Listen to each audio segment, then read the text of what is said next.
Selam алейкум, хайырлы акшамлар, сайгылатыр телеканалының телесерджілері.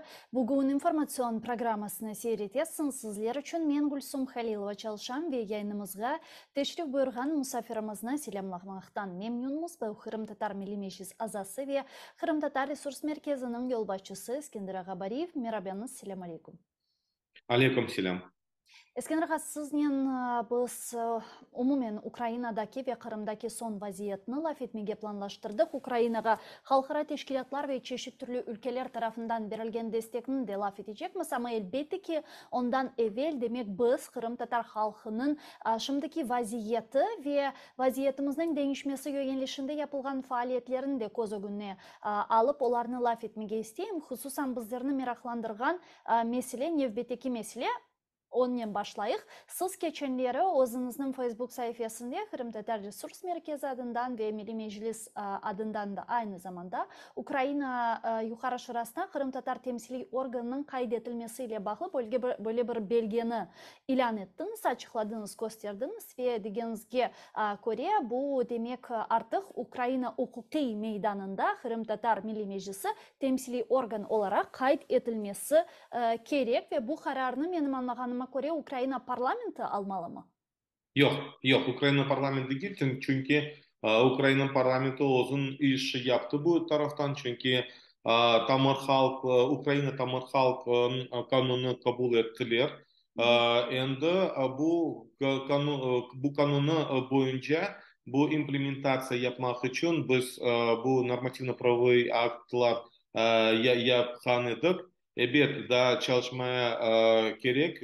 То есть нам нужно... Дело в том, что это больше связано с тем, что есть действующий закон о коренных народах, который приняла Верховная Рада Украины. И в рамках данного закона как раз-таки для его имплементации как раз-таки очень важно было принять ряд нормативно-правовых актов. И первые нормативно-правовые акты, которые были приняты Кабинетом министров Украины, над чем мы работали, это был нормативно-правовой акт о порядок о закреплении правового статуса представительного органа коренного народа Украины и позбавления такого статуса. И второй это нормативно-правовой акт, это порядок проведения консультаций с представительными органами коренных народов. И вот здесь как раз таки, когда мы идем поэтапно, и поскольку уже есть, скажем, процедура для закрепления правового статуса представительного органа коренного народа, в данном случае мы говорим о Меджлисе крымско-татарского народа, то здесь мы в соответствии с этим порядком и в соответствии с законом о коренных народах начали саму процедуру подачи документов для предоставления вот такого правового статуса. И поэтому мы подготовили пакет документов и еще 5 июня подали уведомление о том, что представительный орган коренного народа Меджлис крымско-татарского народа, коренного крымско-татарского народа, Меджлис крымско-татарского народа готов или собирается, или намерен подать документы для закрепления правового статуса. Далее, в соответствии с порядком, о котором я выше говорил, далее уже орган, который государственный орган, в данном случае это Государственная служба с этнополитики и свободы совести Украины, она должна принять это уведомление, она приняла это уведомление и назначить сроки, когда в течение тех прописанных сроков в порядке должна была предоставить время, когда мы можем подать уже полный пакет документов. И вот как раз-таки в соответствии с ответом Государственной службы этнополитики и свободы совести нам было назначено на 14 июня 2023 года с 12 до часу дня подать документы, уже полный пакет документов в соответствии с пунктом 2 и 5, абзацами 2 и 5 пункта 5 данного порядка, мы, соответственно, собрали полный пакет документов и предоставили. Теперь, в соответствии с дальнейшей процедурой, в течение 5 дней Государственная служба Украины с этнополитики и свободы совести, она, соответственно, должна нам либо ну, дать какие-то, может дать какие-то замечания о документах, там, возможно, там что-то не хватает, на их взгляд, или у них какие-то возникают вопросы, либо она, скажем, может нам не давать уже, если в течение 5 дней, она нам, рабочих дней, она нам не дает каких-либо зауважень, то есть замечаний, то, в принципе, значит, документы уже находятся в процессе, и Мгм. после этого там тоже есть определенные сроки, в течение которых должны уже предоставить статус, закрепить правовой статус Меджлиса крымско-татарского народа. Я Ну бу и бізге не бере, мына Кырым татар темсили органына укухи статус Украина, демек укук мейданында беріле. Бу бізге халк olarak не бере, насыл шекилде бу белгени кулланмак мүмкүн олажак. Yani бу bir консультатив шекилинде ми олажак Украина devleti ve temsili органы арасында музакирлер акында лаф эткенimiz вакыт, я да фарклы бізге бу авантажлар, преимущества дегенлер берилежектир. Но в первую очередь я хочу обратить внимание на то, что вообще это целый большой исторический процесс. Если помните, когда крымские татары на протяжении многих лет в независимой Украине ставили вопрос о признании Меджлиса крымско-татарского народа в правом поле Украины. Мгм. И я хочу напомнить о том, что только после, ну вот смотрите, Меджлис был учрежден или был избран вторым Курултаем в 1991 году. На Да. протяжении всего этого времени крымские татары и Меджлис крымско-татарского народа поднимали вопрос, что нужно найти форму легализации Меджлиса в системе, там, в правовом поле Украины. И принципиально была позиция Меджлиса крымско-татарского народа и всего крымско-татарского национального движения в том, что Меджлис не может регистрироваться как обычная общественная организация. И вот как раз-таки вот таких процедур не было. Поэтому только в 1999 году, когда проводились массовые акции, по-моему, к 45-й годовщине депортации крымско-татарского народа, тогда, нет, к 50-й годовщине депортации крымско-татарского, э, нет, это тогда было 44-й, в 99 году это у нас получается 55-я 54. годовщина, да, 55-я годовщина депортации крымско-татарского народа. Тогда было организовано такое массовое шествие со всех уголков Крыма, и оно началось практически за 2 недели до 18 мая. Люди шли, и на площади Симферополя собралось более 50 тысяч крымских татар, и одно из требований было легализовать Меджлис. И на тот момент Кучма был президентом Украины, и он нашел одну из формул. Он своим указом Меджлис сделал Советом представителей крымско-татарского народа при президенте Украины. Но мы же Мгм. понимаем, что это, скажем, ну, не совсем то, что необходимо было, но какой-то хоть первый шаг, и поэтому тогда там люди разошлись в надежде на то, что там будут системные консультации, системные коммуникации. Далее мы видели, что были попытки, скажем, максимально отделить Совет представителей крымско-татарского народа от самого Меджлиса, потому что в 1999 году полный состав Меджлиса он вошел в этот совет, и я, кстати, в том числе был в этом совете. А потом, когда менялись президенты и, соответственно, пытались ограничить количество, пытались ввести нечленов Меджлиса и так далее. Но и этот вопрос, вопрос легализации Меджлиса, он оставался открытым. И вот только в 2014 году на обращение Меджлиса крымско-татарского народа к Верховной Раде Украины и всему украинскому народу о том, что Меджлис и крымско-татарский народ полностью поддерживают сохранение целостности Украины и поддерживают украинский суверенитет. Мгм. Увага. Повітряна тривога. Що? Мгм. Я извиняюсь. Buyurunuz, dinleyiniz. Бабаха. Hı hı. И то, что далее мы видели те процессы, и только в 2014 году, когда началась оккупация Крыма, Меджлис крымско-татарского народа от имени всего крымско-татарского народа, имея такие полномочия, обратился к Верховной Раде Украины и всему украинскому народу и в своем обращении четко обозначил свою поддержку суверенитета Украины, целостности Украины.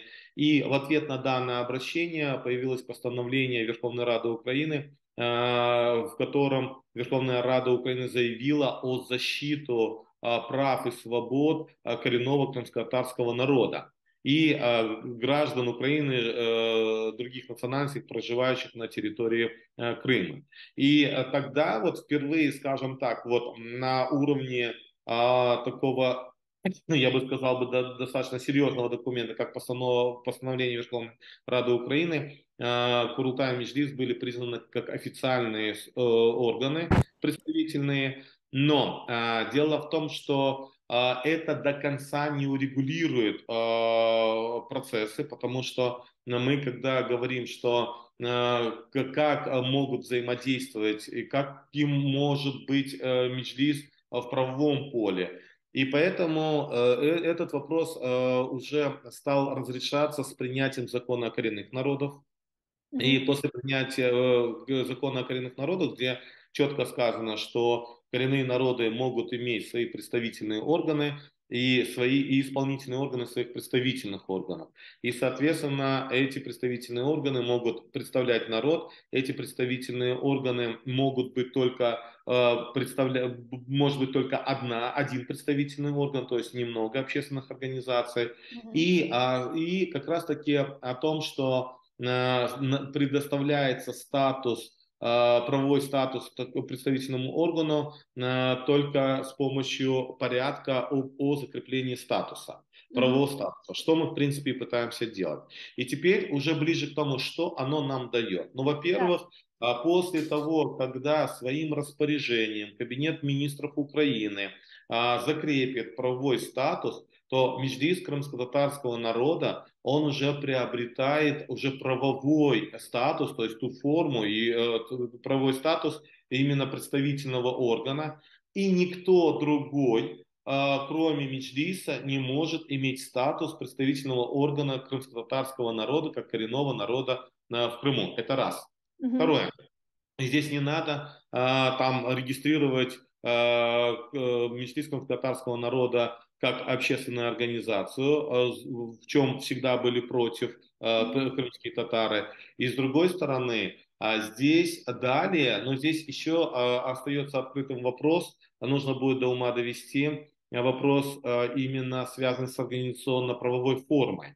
Ну и после того, когда будет уже закреплен статус правовой, то, ну, во-первых, в правовом плане с Меджлисом уже де юра, не просто там на политических основах, а де юра центральные органы исполнительной власти, органы местного самоуправления должны будут проводить консультации, которые связаны с вопросами Крыма, с вопросами коренных народов и так далее, их традиций, идентичности и так далее. То есть это будет уже урегулировано в правовом плане, и понятно, что ни один орган центральный не может принять, государственный орган не может принять решение без консультации с представительным органом. Это Я раз. То есть, мында дигер тарафтан мына мисал olarak bu консультациялар өткөрүлдү. Devlet органдары темсили органны диңледи, темсили орган өзүнүн тавсиелерин берди. Ама айнен бу тавсиелеринин өмүргө кечирилежегинин гарантиясын ким бере билет? Чүнки devlet дей билет ки, жакшы биз диңледик, ама биз бойлой япажакмыз, истегенибиз киби. Но это хороший вопрос, и здесь действительно много будет зависеть от того, что, опять же, определенные, ну, скажем, но здесь уже вопросы как политические, так и юридические. То есть мы здесь уже подкрепляем вот все те консультации, которые на сегодняшний день тоже иногда проводятся, но мы подкрепляем юридической стороной. И далее здесь уже работает порядок про консультации, то есть как консультации проводятся, какие результаты от консультации и так далее. Поэтому вот здесь как раз-таки мы можем очень серьезно опираться, если проведенные консультации центральный исполнительный орган не прислушивается, то мы Мгм. даже можем подавать документы в суды, если те решения, которые центральный исполнительный орган принимает, не учитывая консультацию представительного органа. Мгм. И, соответственно, потом в судебном порядке мы можем оспорить, и, соответственно, таким образом у нас появляется дополнительный юридический инструментарий. И я думаю, что на это ни один чиновник не пойдет, потому что он будет понимать, что для него это, ну, скажем, невыгодный процесс. Он может столкнуться с большими проблемами. Это Мгм. во-первых.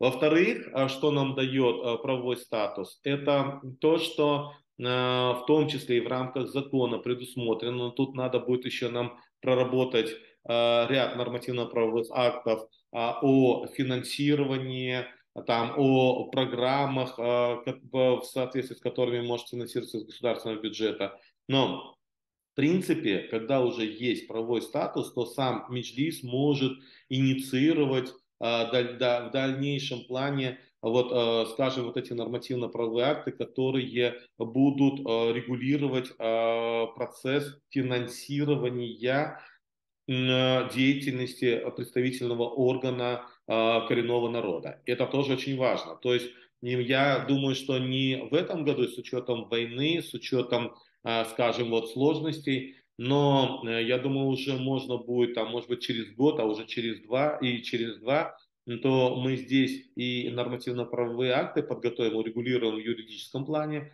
и этим нужно заниматься уже, дальше продолжать заниматься. И с другой стороны, я думаю, что мы можем уже говорить, что в перспективе Меджлис крымско-татарского народа как представительный орган коренного народа Украины, он сможет получать финансирование с государственного бюджета Украины для дальнейшей деятельности. Но и кроме того, ведь в законе тоже предусмотрены ряд моментов, над этим мы тоже работаем, что, скажем, это будет больше касаться после деоккупации Крыма, когда речь будет идти об использовании ресурсов, земли и так далее, что должен определенный процент идти на развитие коренных, от дохода от этих ресурсов идти на развитие коренных народов Крыма, Мгм. Украины. И вот здесь важно до конца урегулировать именно нормативно-правовыми актами, чтобы завтра чиновник не отнекивался и не говорил, а это не прописано, а этого тут нет, да, есть закон, но а где сама процедура? Вот над этим, конечно же, мы Мгм. и стараемся активно работать. Я Курултайның статусы насыл кабыл етіле? Яғни темсили органны сечкен Курултай ола. Курултайды Да. кече ме бу белгеде? В первую очередь мы должны обратить внимание. Я бы не хотел бы сильно публично сейчас раскрывать все эти Мгм. моменты, но я скажу так, что в соответствии с законом есть понятие представительные органы, исполнительный орган представительного органа, и, соответственно, в соответствии и с законом государство не вмешивается во внутренние процессы коренного народа, который сам определяет сам механизм. Главное, Мгм. чтобы механизм представленности, он не нарушал общие такие юридические принципы, которых придерживается государство. Поэтому, когда мы говорим о Курултае, Курултай в данном случае это национальный съезд, и на самом деле это прописано и в регламентирующих документах Меджлиса Курултая. То есть Мгм. в самом регламенте Курултая там четко написано, что Курултай является национальным съездом. То есть не парламентом, а съездом. И Курултай, соответственно, хоть он и избирается, он собирается, и уже Курултай выбирает Меджлис как представительно-исполнительный орган. И вот здесь вот мы говорим, что мы-то регистрируем непосредственно, даем статус, закрепляем за представительным органом, вот, и как раз представительный орган это Меджлис, который и наделен в соответствии с регламентом Курултая, в соответствии с положением о Меджлисе, наделен такими полномочиями. И поэтому мы, когда подаем документы, в том числе среди этих документов есть не среди этих документов, а как раз-таки документы, которые именно принимались, и никто тут не занимается самодеятельностью, потому что здесь мы четко придерживаемся всех тех документов, которые принимались на протяжении всех этих лет и которые регулируют или дают полномочия Меджлису крымско-татарского народа быть представительным органом. Мгм. Ve sizin fikrinizce bu Temir Halklar Leyhası olsun ve onun için hazırlangan bütün belgeler ve aynı zamanda Kırım Tatar temsili organının Ukrayna hukuk meydanında kaydedilüğü muhtariyetke, Kırım Tatar muhtariyetine yol açar mı? Açsa ne kadar?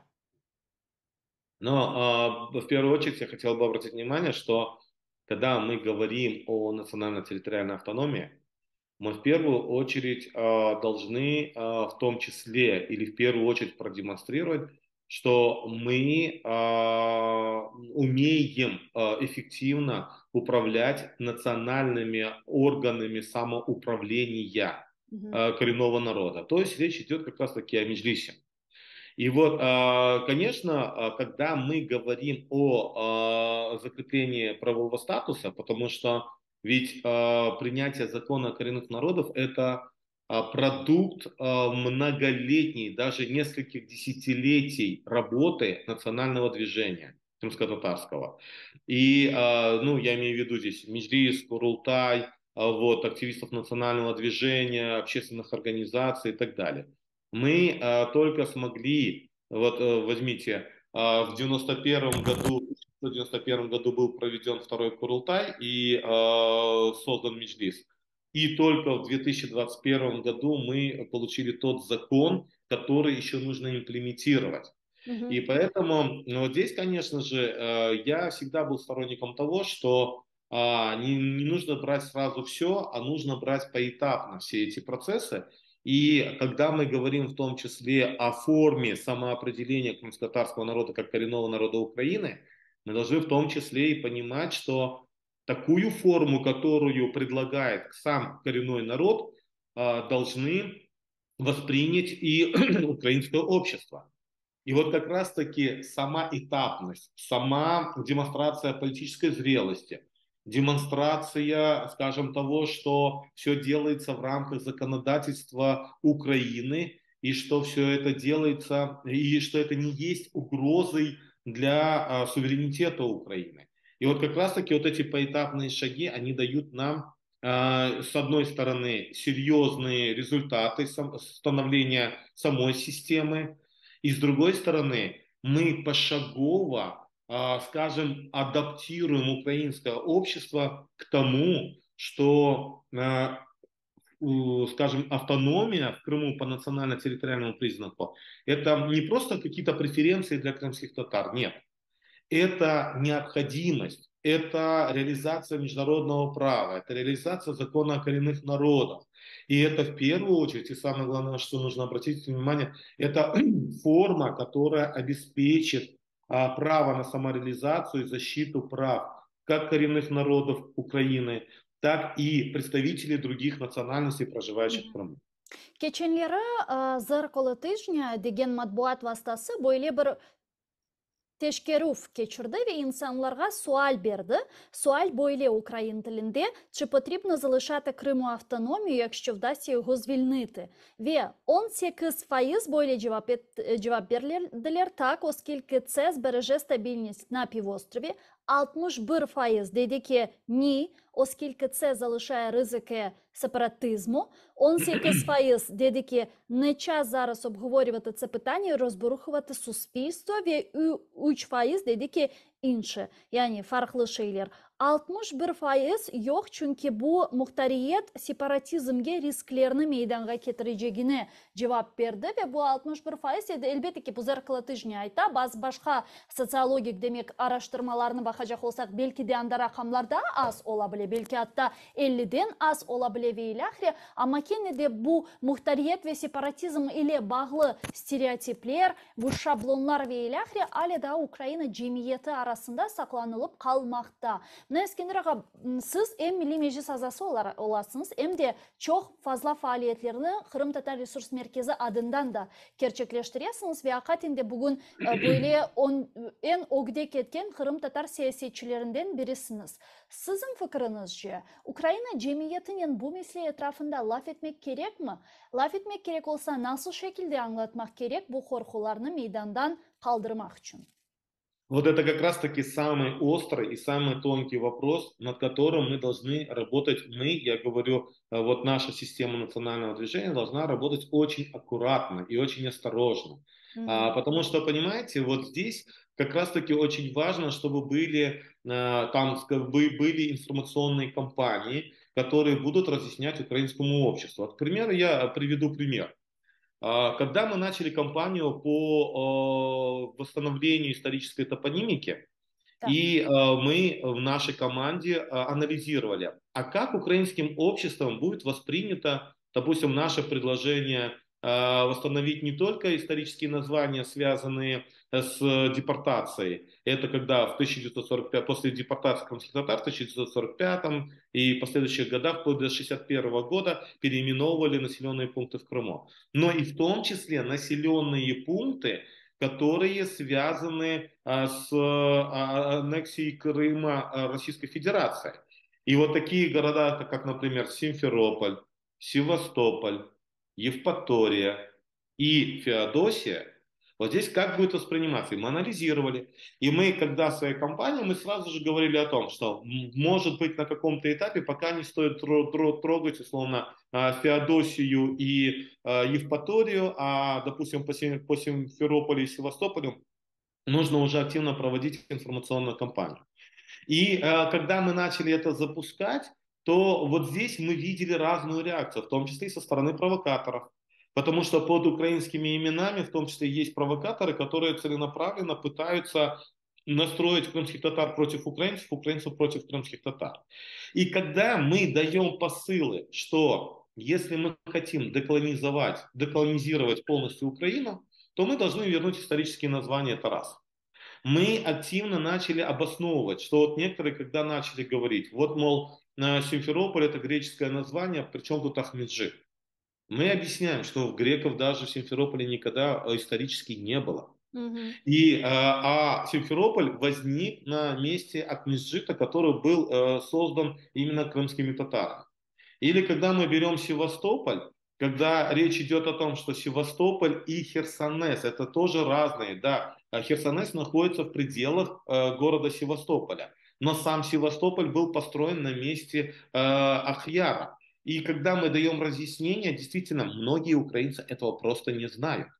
И поэтому, когда некоторые запускают даже посылы, вот мы там приедем, и, соответственно, мы, когда освободим Крым, то, соответственно, там надо будет нам придумать украинские названия. Такие посылы тоже есть. Но тогда вопрос другой. А чем вы отличаетесь от колонизаторов, от которых мы пытаемся отбиться? И поэтому вот здесь, вот возвращаясь к теме автономии.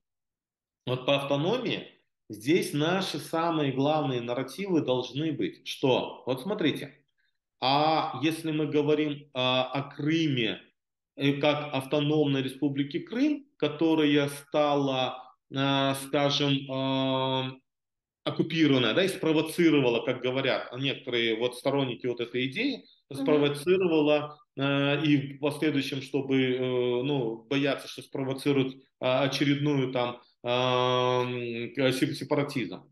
А ведь Донецкая и Луганская области, они не имели статуса автономии. Но ведь там тоже же сепаратизм произошел. И ведь проблема не в такой форме. Да, здесь нужно говорить об автономии который вот как раз-таки и в историческом плане.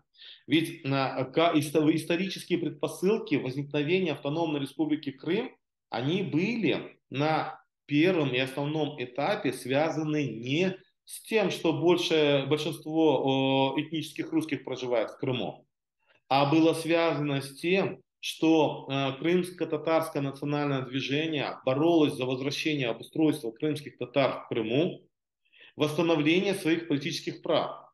И даже то государство, которое совершило преступление в отношении крымских татар, Советский Союз, оно в 1989 году своим постановлением Верховного Совета СССР полностью, и там были дополнительные документы, подзаконные акты, в которых четко говорилось, она реабилитировала крымских татар, и в том числе говорила, что не может быть восстановлено полностью политические права крымско-татарского народа без восстановления Крымской АССР. И вот в связи с этим были процессы, когда в Украинской ССР инициировали восстановление Крымской АССР. То есть и в том числе там в подзаконных актах было четко все тоже сказано в нормативно-правовых актах, что сформировать Верховный Совет Крымской АССР Мгм. областного совета Крымской области и доизбрать из числа депортированных народов для того, чтобы опять же речь была о квоте. Чему я это говорю? Я это говорю к тому, что, к сожалению, потом произошли политические и правовые инсинуации, и Крымскую АССР, а в последующем Республику Крым и Автономную Республику Крым, ее как раз-таки закрепили уже в 1996 году в Украинской Конституции как административную автономию. И вот получилось, что это как раз-таки противоречит унитарности государства. В Конституции с одной стороны написано, что Украина унитарное государство, с другой стороны, в разделе 10 Автономная Республика Крым является административно-территориальной автономией, что не может быть. Потому что здесь причина, в чем проблема? И вот здесь как раз-таки речь идет о том, что в унитарном государстве может быть только национально-территориальная автономия как право, как форма реализации права на самоопределение коренных народов. И именно это юридический механизм защиты коренных народов в этом регионе, потому что он специфически отличается от всех других регионов Украины. И поэтому здесь наши акценты должны быть со стороны национального движения, со стороны Меджлиса, со стороны крымско-татарских активистов. Не просто заявлять, что мы за крымско-татарскую автономию, потому что это слух режет. И к этому не все готовы в украинском обществе. Но, когда мы говорим, что Украина правовое государство, нам все ответят «да». Мы хотим, чтобы Украина была правовым европейским демократическим государством в будущем. Все скажут «да». Мы хотим, чтобы были защищены коллективные права коренных народов. Никто не скажет нам «нет». Мы, когда говорим о том, что мы хотим, чтобы Украину воспринимали как правовое государство, где защищены коллективные права коренных народов, все согласятся. И, соответственно, вот уже когда мы говорим, что форма права на самоопределение и развитие и защиты коренных народов, вот как раз является национально-территориальная автономия, где в том числе гарантирована защита прав представителей других народов, и в том числе, или в первую очередь, этнических украинцев. И вот здесь мы снимаем вот те, скажем, недоразумения, которые возникают. А тут, конечно, в процессе дискуссии всегда можно говорить, но я вам скажу так, что когда я работал над диссертацией, и мне как Мгм. раз-таки тема была посвящена государственная политика социокультурной интеграции и адаптации интеграции крымских татар в украинское общество, я пришел к выводу, что в украинском государстве больше рассматривали угрозу со стороны крымских татар, нежели с представителей других этнических групп. А на практике получилось как крымские татары как раз-таки оказались более прогосударственными, которые защищали и защищают государственный суверенитет Украины, нежели этнические русские, у которых были преференции, как раз-таки преференции в автономной республике Крым, потому что де юра это была республика по административно-территориальному признаку, но де-факто там, где был официальный язык русский, язык делопроизводства русский, школы все были на русском языке. И вот здесь, как раз-таки, возвращаясь к началу того, о чем я говорил, когда мы берем в сравнении Луганскую и Донецкую область и берем автономную республику Крым, вот здесь как раз-таки не хватало нормальной, системной, государственной политики по вопросам как раз-таки развитию и укреплению и украинского языка как государственного, и украинской культуры как культуры, скажем, титульной нации. И вот здесь, чтобы была заинтересованность у людей. И поэтому вот здесь речь идет, что в будущей автономной республике Крым, которая будет построена по принципу, как форма права на самоопределение коренных народов, вот здесь как раз-таки и стоит вопрос. Ведь для нас очень важно, как будет урегулировано уже в нормативно-правовых актах, Мгм. что какими будут основные языки, какая роль украинского языка будет в этой республике, какая роль будет крымско-татарского языка, насколько он будет защищен. Вот здесь вот над этими надо вопросами больше работать, а не над названиями и перетягиванием каната в ту или другую сторону. Вот тут тогда мы и говорим о том, что есть уже первые шаги, то есть закона коренных народов, в котором четко говорится, что коренные народы имеют право на самоопределение. И вот здесь как раз-таки эта форма права на самоопределение является автономная республика Крым, в которой будут как раз-таки как форма самоопределения. И кроме того, я хотел бы обратить внимание на то, что ведь ну, крымские татары как раз-таки были против тех символов, которые сегодня де юра еще существуют в Украине. Символы это гимн, герб Мгм. крымский, флаг крымский, трехколор. А ведь этот триколор, он же и по сегодняшний день используется уже в оккупационной властью и используется в так называемой Республике Крым, которая является субъектом Российской Федерации. Ve Вот может giyim быть больше, aynı zamanda. да, и больше Ama над этим giyim'in da надо men сейчас haklı Eskender ağa, задуматься. ağınızda mı? Giyim'in Kırım'ın gimni Rus tilindeydi. Конечно, Нивы, горы, твои целебные родина, солнце, конечно. море, твои волшебные родина. А ведь Мен члены bir vaqt Меджлиса, anlamaydım, ne üçün Rusça? Ukrayn gimni ve Rus, Kırım gimni ne üçün Rusça? Men bir vaqt anlamaydım, ахатин. и дело в том, что вот как раз-таки, а вот мало же кто об этом знает. Ведь многие документы, которые писались в Киев, в центральные органы исполнительной власти, от крымских органов власти писались на русском языке. И переводились только вот условно в Киеве или других каких-то этих городах. Поэтому вот здесь мы и говорим о самой наполняемости, о самих системе. Вот сегодня, на самом деле, сегодня никто не отменил закон об автономной республике Крым. Может быть, с этого надо начинать? Сегодня никто не предусмотрел. И вот Крымско-Татарский ресурсный центр, наши эксперты сегодня подготовили такой глубокий анализ по законодательству Украины по Крыму и по законодательству Украины по деоккупации Крыма. И у нас есть свои предложения, на что в первую очередь нужно обращать внимание. И вот тут как раз-таки мы должны отшлифовать эти вещи. Как по сегодняшний день в законодательстве Украины этот триколор считается действительным. А ведь крымские татары, законным вернее, а ведь крымские татары с первого дня принятия этого триколора и при исполнении этого гимна, многие, ну я лично за себя говорю, как член Меджлиса, я никогда не вставал, когда играл этот гимн. Я сидел, я не демонстрировал свое уважение к этому гимну. Я никогда этот флаг не признавал флагом Крыма, потому что есть крымско-татарский флаг, который как раз-таки, но он прошел все исторические этапы. И вот об этом нужно говорить. Это нужно разъяснять в первую очередь украинскому обществу. И вот в ближайшее время у нас сейчас нарабатывается ряд информационных таких кампаний для того, чтобы люди больше понимали. Я не случайно сделал пример с топонимикой. И на самом деле мы вот по топонимике прошли очень серьезный, важный путь. И сегодня в законодательном плане у нас все готово для того, чтобы возвращать, скажем, исторические названия Крыма. Это раз.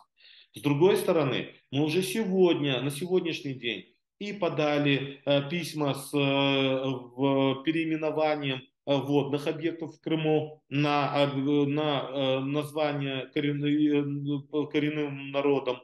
И подали в том числе и на станции железнодорожные, которые есть в Крыму, которые должны быть связаны именно с населенными пунктами, которые назывались именно именами коренных народов и связаны с историческими процессами. Да, там даже могут быть некоторые названия связаны, там, допустим, с немецким названием, там, с еврейским названием, там, украинским названием. Но это история, это наша история. И там, где оно было, пусть оно так и будет. Но она не должна быть колониальной. Или мы Мгм. полностью должны избавляться от империалистических подходов и колониальных. Поэтому для нас это важно.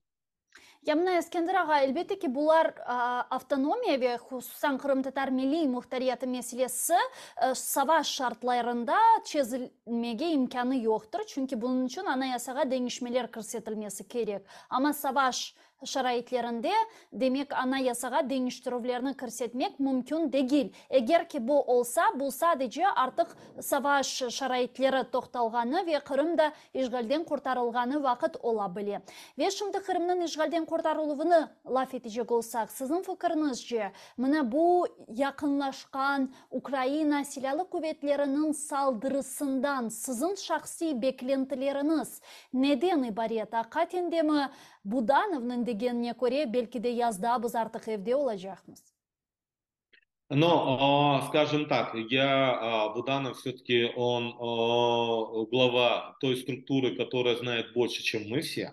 Хотя Нет мы все повода не тоже... доверять Буданову, да? Так, и я не могу не доверять, я хотел бы ему верить, я ему доверяю. С другой стороны, мы со своей стороны также стараемся и помогаем, и даем, ну, в том числе необходимую информацию для того, чтобы этот процесс совершился как можно раньше. Но с другой стороны, нас, как членов Меджлиса, как крымско-татарские организации, мы должны уже сегодня задумываться и сегодня делать все, чтобы, ведь после деоккупации начинается реинтеграция, сразу же на следующий день.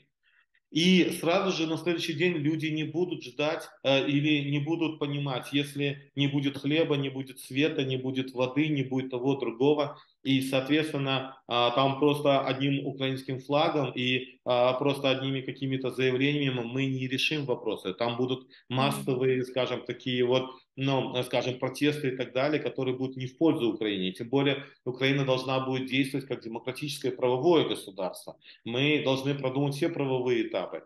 Поэтому мы со своей стороны разработали рекомендации, мы инициировали создание стратегического форума, мы его провели по майбутнє Крыма, будущее Крыма.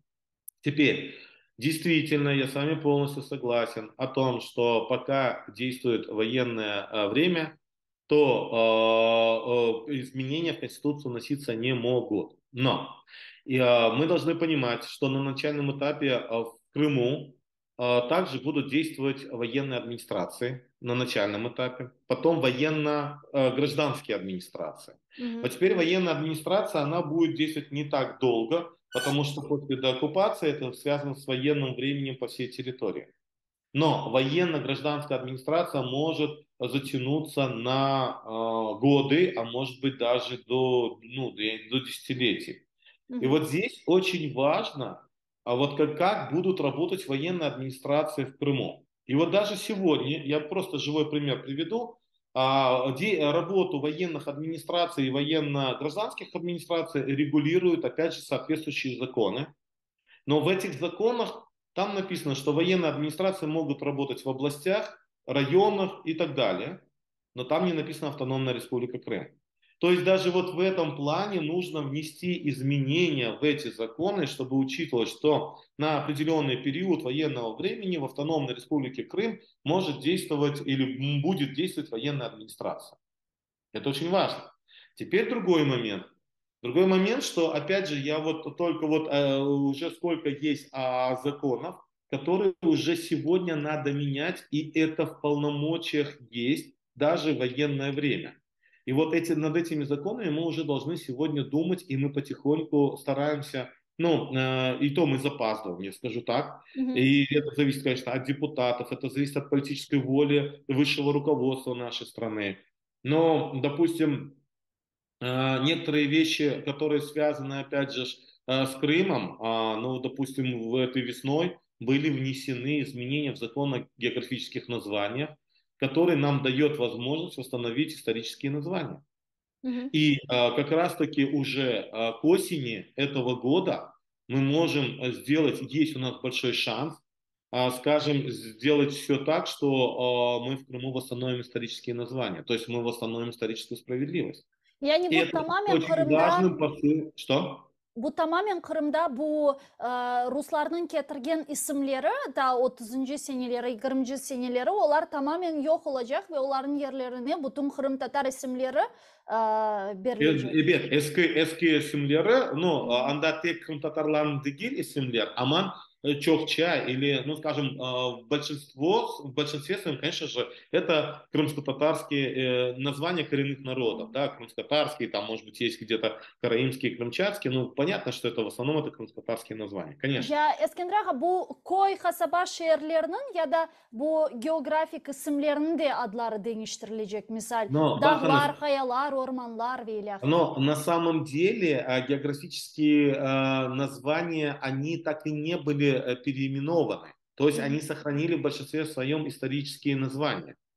Просто еще в процессе пытались называть, там, допустим, Аюдах, он в принципе географически он остался Аюдахом, но его пытались называть Медведь-гора и так далее. Медведь-гора. Да, а на самом деле в географических всех этих он и остался Аюдагом. Там, допустим, большинство речек, они сохранили исторические названия. Но есть, допустим, искусственные водные объекты, о которых мы говорим. Есть некоторые действительно географические названия, которые они все-таки, может быть, даже если не успели но максимально пытаются использовать там Иван-Гора, там откуда-то возникла, да, там и всякое такое. Вот здесь, конечно, надо приводить все в соответствие, оно будет приведено, и как раз-таки наша задача вот за вот этот период активно все это провести. И чтобы это осознанно шло, скажем, и со стороны украинского общества. Потому что мы, когда видим, что в других регионах Украины там стараются возвратить исторические названия, то чем Крым отличается от других регионов Украины в этом случае? Да, там исторические названия больше тюркские и крымско-татарские. То в чем проблема? Ведь крымские татары это народ Украины. И поэтому здесь украинцы должны воспринимать, и нам нужно довести, что должны воспринимать, что возвращая исторические крымско-татарские названия, мы возвращаем украинские названия. То есть украинцы должны это воспринимать как свое, потому что мы же говорим, что Крым это часть Украины. Значит, история Крыма это неотъемлемая часть истории Украины. Ya mına şunu da soracak idim. Mına artık Kırım'ın reintegrasyon sualleri hakkında laf etemiz de.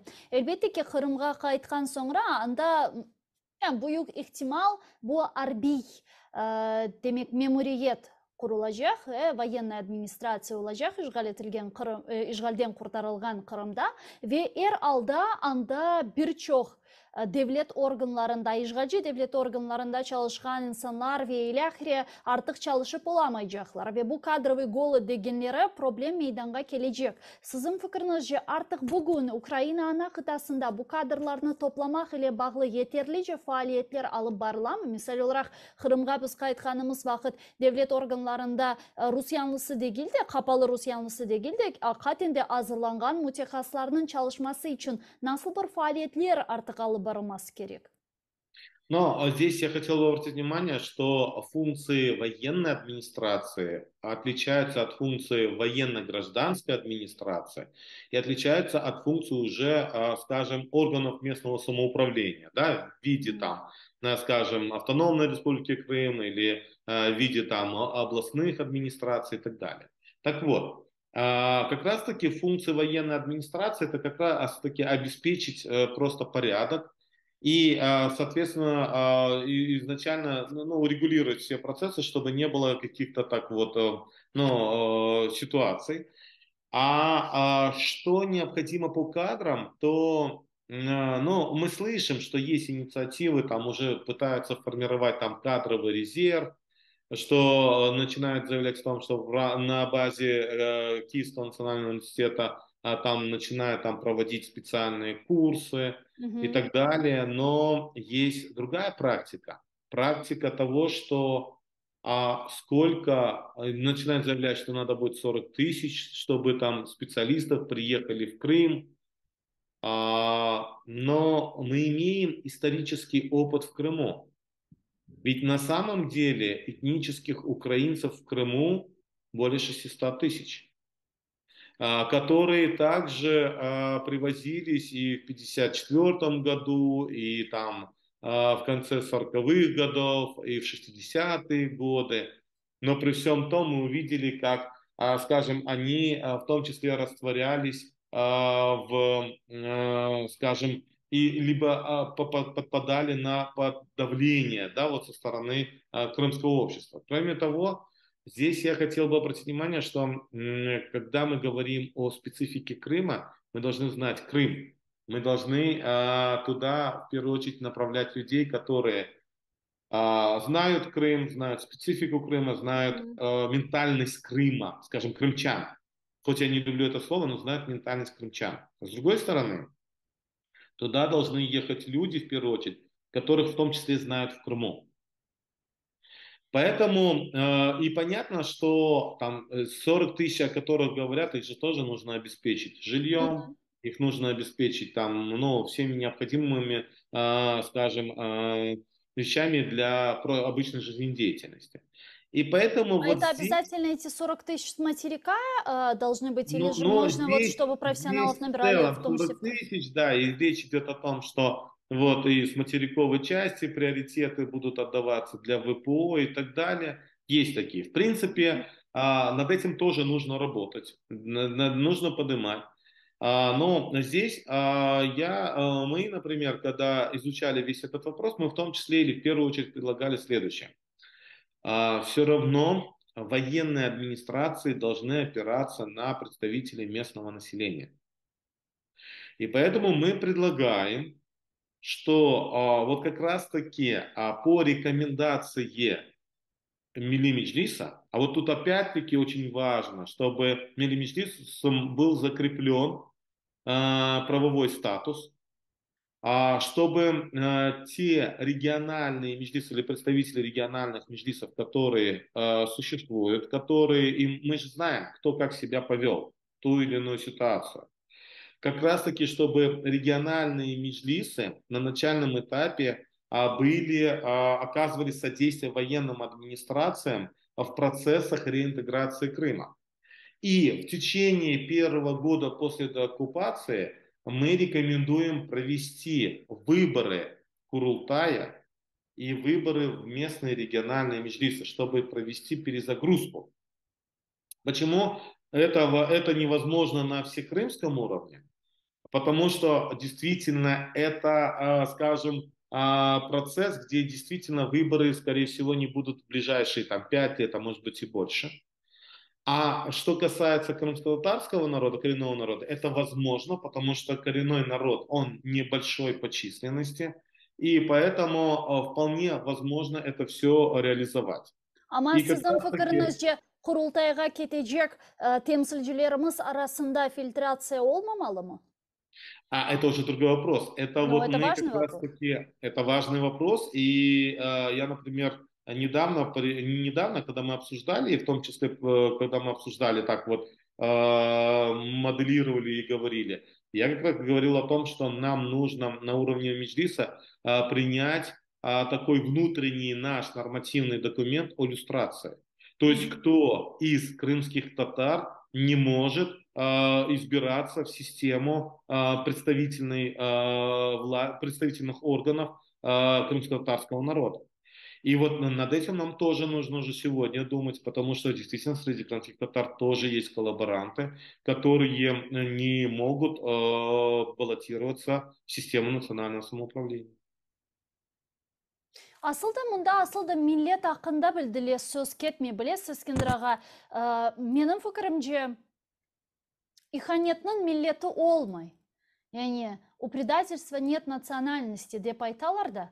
Аллаға çok шүкірлер olsun, біздің халқымыз арасында иханетшілерінің миғдары çok дегіл ве атта 5% біле белки де дегіл. Ама кенеде базылары барлар, иханет еткенлер барлар ве мұнда олар Қырым татар мы, яда Украин мы, яда Рус мы ве иләхри артық фарқ етмей. Я сізже? Ну, в первую очередь, мы же полноценный народ.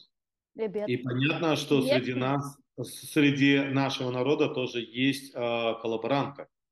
Но все эти коллаборанты, их можно, ну, скажем, известны нашему народу, и мы их можем называть пофамильно и по именам. И поэтому вот здесь, когда мы говорим с одной стороны, да, вот когда в национальном движении всегда присутствовал плюрализм мнений. Когда мы имели разные мнения, мы могли спорить, мы могли говорить, мы могли доказывать. А вот когда касается уже вопросов, именно связанных с коллаборацией, которая в том числе несет угрозу существованию самому народу, вот здесь об этом, ну, здесь, я думаю, не должно быть прощения. И поэтому здесь не должно быть не только народное порицание таким людям, но в том числе и нормативно урегулированные вопросы, которые просто не будут позволять таким людям оказаться в системе представительной власти, в системе, да, представительной власти коренного народа. Веміне Ескендір да сұрмаға істегенім сонки меселе бар, бұл Қырымның телукесізлігі. Чүнке шымды әркес Украинаның салдыры операциясы ақында лаф етеп, дейлер ки, хусусан Украина женюби тарафқа іште салдырacak ве Рус işgalcileri belki de Kırım'dan özleri ketmek mecburiyetinde kalacaklar. Mına Kırım tarihi boyunca çok fazla cenk kordu, çok savaşlar kordu. Hem nemseler yakın tarihini alacak olsak, hem nemseler kırdı, sonra bolşevikler kırdı, hem kırmızı terör oldu ve yani Kırım çeşit taraflardan, çeşitli güçler tarafından işgalini kordu. Kormegede ne yazık ki devam etti. Mına sizin fikrinizce bu defa, yani bu tarih bizge ne gösterebilir? Kırım'da yaşayan vatandaşlarımızın çoğusu Kırım'da yaşamaya devam ettiler. Rus işgalcileri anda kalmaya devam etti. Bazıları de ki demek Rus işgalcileri Kırım'dan çekilmek mecburiyetinde kalganları vakit taktika выжженной земли, yani Kırım'ı yakmak, yakkan toprak taktikasını kullanacaklar. Halk izolasyası içerisinde kalacak. Bazıları de ki yok bu olmayacak, yani Rus işgalcileri özleri gönüllü şekilde ketmek mecburiyetinde kalacaklar ve Ukrayna silahlı kuvvetleri halkını korçalamak maksadıyla Kırım'a kırıp halkını korçalayacak ve ile ahire. Mına siz bu gibi asılda айтылғанларға, фікірлерге насыл бақасыңыз? Мына ватанымыз ақында ve onun işgalden kurtarылуы ақында лаф еткеніміз вақыт. Ну, в первую очередь мы уже видим и не сомневаемся о том, что деоккупация Крыма будет происходить, скажем, гибридным путем, да, вот как это любят слово сейчас использовать все, как военным, так и дипломатическим. Вообще в идеале я считаю, что оно могло бы быть таким образом. Когда силы обороны Украины подходят к административным границам, когда уничтожен полностью Крымский мост, когда уничтожены стратегические военные объекты и воинские части в Крыму, и украинская сторона предлагает провести переговорный процесс, переговоры с российской стороной о том, что они полностью выводят свои войска и вывозят всех своих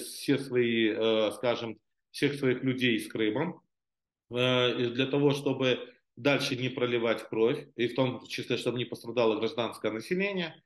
И после этого условия уже садятся за стол переговоров и обсуждают уже вопросы, связанные и с репарацией, и с заключением там мира и так далее. Это был бы идеальный вариант. Но мы же понимаем, как себя ведет Российская Федерация. Россия, откуда уходит, то там практически все подрывает, все сжигает, все уничтожает. Это и Каховская ГЭС. Хотя я скажу, что я вот на протяжении всех вот этих вот, после взрыва дамбы в Каховской ГЭС, я постоянно говорил о том, что взорвав дамбу Каховской ГЭС, россияне продемонстрировали, что они не собираются надолго оставаться в Крыму. Мгм.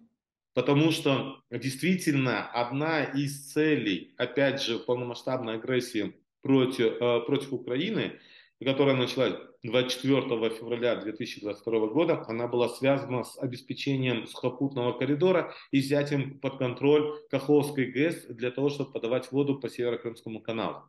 Потому что действительно без воды по Северо-Крымскому каналу они не могли в Крыму развивать ни промышленность, ни сельское хозяйство, не поддерживать воинские части и так далее. И поэтому для них это большая проблема.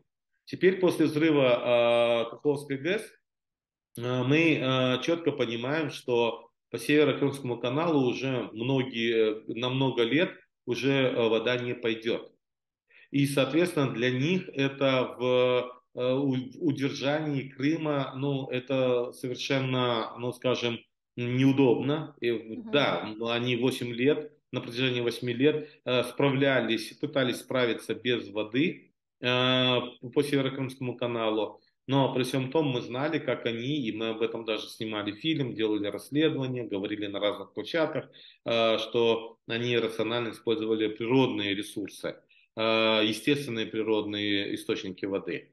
И вот, возвращаясь вот ко всему этому процессу, то может быть разное. Может быть и то, что уходя, российские войска попытаются там бомбить все в Крыму, уничтожать все. И уничтожать там ту же Тавриду, которую они строили, и химические заводы и так далее. Это не исключается. Не исключается и то, поэтому я на начальном этапе постоянно говорил о том, что, может быть, мост надо уничтожать крымский последним, потому что иначе, как, ну скажем, крыса забита в угол, она будет кусаться и она будет искать, кого взять в заложники. В первую очередь будет искать в числе заложников именно представителей коренного народа. Но все-таки анализируя и просматривая всю ситуацию, исходя из исторического опыта, если раньше Крым больше рассматривали как такую природную крепость, в которую тяжело зайти со стороны Перекопа, то сегодня при современных возможностях и современном оружии как раз-таки Крым является природным котлом.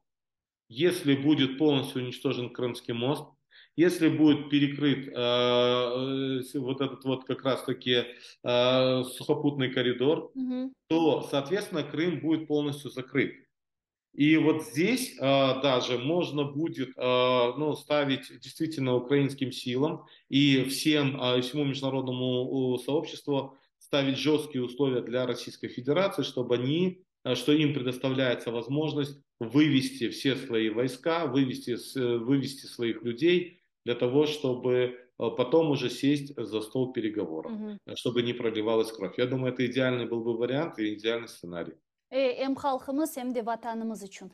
Büyükten büyük teşekkürler. Çok sağ olunuz Eskendiraga. Yayınımızga bağlanıp suallarımızga cevap bergeniz ve böyle meraklı bir subjet bizden alıp barganız için. Nevbeteki yayınlarımızda konuşup kun terkibinde olgan birçok diğer meselelerini de laf ötermiz. Sağ olunuz. Sizге sağ olun. Билеменші сазасы ve Kırım Tatar Ресурс Merkezi'nin yol başçısı Eskendiraga Bariyev bizle canlı bağdaydı. Saygılar arkadaşlar, ATR telekanalının ekranlarından ayrılmanız görüşkence.